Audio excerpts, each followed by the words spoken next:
Alright guys, Christian Anticini here, and I am with Braden Williams and Ronnie Trent. Today we're going to be doing a how to bar spin, alright? With 5 easy steps, I can teach everybody to bar spin in one day. This is the guy that taught me how to bar spin. I did teach Ronnie to bar spin way back when. And I am now better at bar spins. And he is way better at bar spins than I am now. And Braden over here is a special case. He has done a couple bar spins in his life, but they are a little bit on the sketchy side. He thinks they're fine, but they're very sketchy. So we're going to work on them today, and hopefully in doing so, it'll help Braden and maybe help Ronnie and myself get a little better at our techniques, and hopefully I can teach you guys something along the way. All right, so step 1 for doing a bar spin is going to be muscle memory. So what you're going to want to do is sit on a picnic table or a wall or something where you can get your back tire just like that, okay? And you're going to want to sit down on your seat or stand up. So one of you guys stand up and one of you sit down. It's hard for you. Just whichever one's more comfortable. I would recommend standing up just because you're not going to be sitting down on your bike. But if you can't do that quite yet and the bike keeps dropping like that, then you can go ahead and sit down. It might make the bike stay up a little bit easier for you. What you're going to want to do is go ahead and start spinning the bars. I'm going to work on my technique for my alpha bars. Since I've been Ronnie's going to work on his switch bars because that's what he's ready for. And Braden's going to go ahead and work on his regular bars. So a lot of people ask, should I throw with my right hand or should I throw with my left hand? In regards to what foot forward you ride, which way you spin. Really, it's all preference, whichever you're most comfortable with. So Braden is left foot forward and he throws with his right hand. Ronnie throws with his right hand and he's right foot forward, which their feet are swapped. But that's what they're most comfortable with, so that's what we're gonna go with. Now, all you're gonna wanna do is begin spinning your bars and practice catching.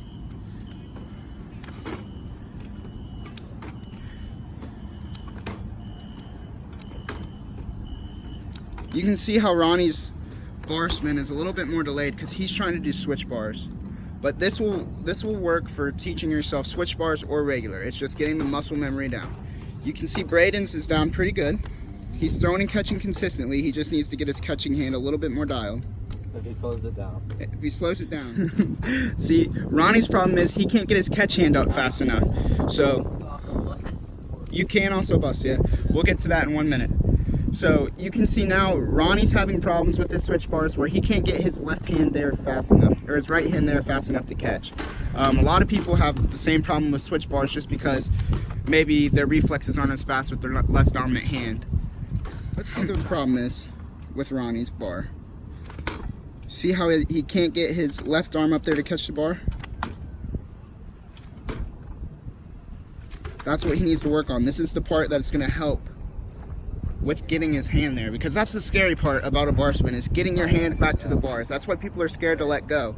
But there is an alternate way to getting over that, which is the bus driver, which is what Braden just said. So go ahead and explain a bus driver and show us how you do one. Alright, so a bus driver is when you throw the bar, you follow it around with your hand, and you catch it. Instead of normally going like that, which is a bus, which is a regular bar. Like this.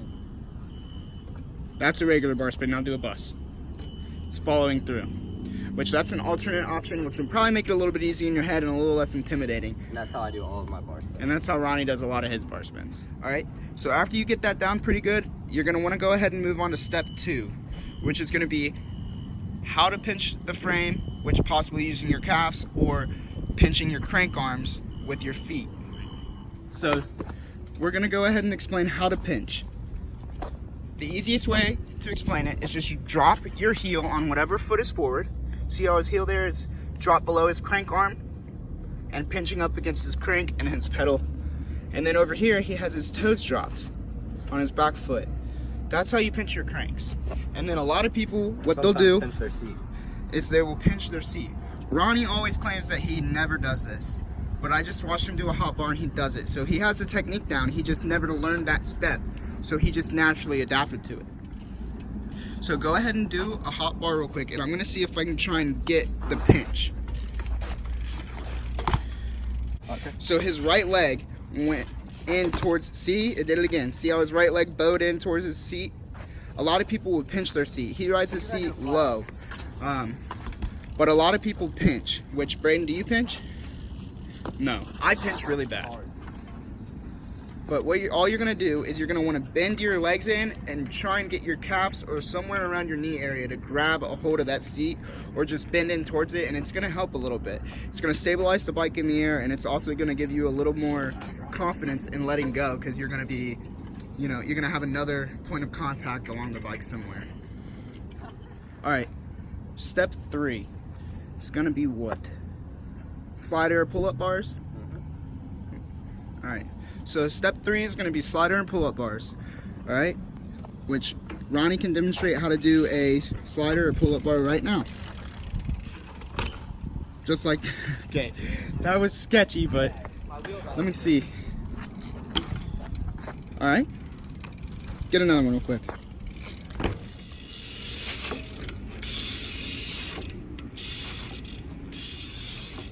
Ooh, in the water. Is that a novel? A lot of people don't like this technique. It's called chicken bar. It's where you either put your back foot on your peg or bolt, and it's very easy to just lift the bike up and spin around and catch. It helps with the muscle memory. It does help with the muscle memory, but it also gets you used to taking your leg off and getting your cranks not level. So I don't recommend doing it. I did learn them. This helped me, but it also put me in a bad spot where I was taking my foot off every time for no reason, just because I was trying to get it out of the way so I could get those bars to come around. My big problem when I was doing bar spins, I would go up to throw them, and my bike would just fly out from underneath me. Which is because, why? When you're doing that, you're either not staying over the bike, not pinching enough. Not pinching enough. That is probably the reason why you have problems with the bike leaving you. Braden, on the other hand, he has problems with his foot coming off. Used to. All right. So step 4 is what? Leveling out in the air. So a lot of people think this is an easy step, but if you're throwing your bars in the wrong spot, then you're gonna have a really tough time with not missing or not hitting yourself with the bars, and also not getting to the bars fast enough to be able to catch them. Bike out as soon as you're either going up to level or like right here, you gotta make sure you're level so you stay over it. Go ahead and begin throwing your bar probably right before your peak. You don't want to throw it too fast. That way when you're on your way up, because your knees are going to be in the way. And then you don't want to throw it too late on the way down, because you're not going to be able to catch it fast enough before you hit the ground. So the best bet is probably right before you're about to level out, right before you get to your peak. Braden, do you think you got a bar spin? Braden thinks he has a bar spin. Let's see if he got it.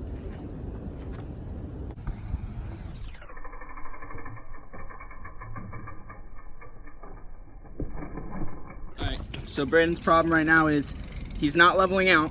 That's one problem. 2, his front foot's coming off, which is then causing him to take his back foot off because he's scared.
Alright guys, that wraps up our how to bar spin how-to.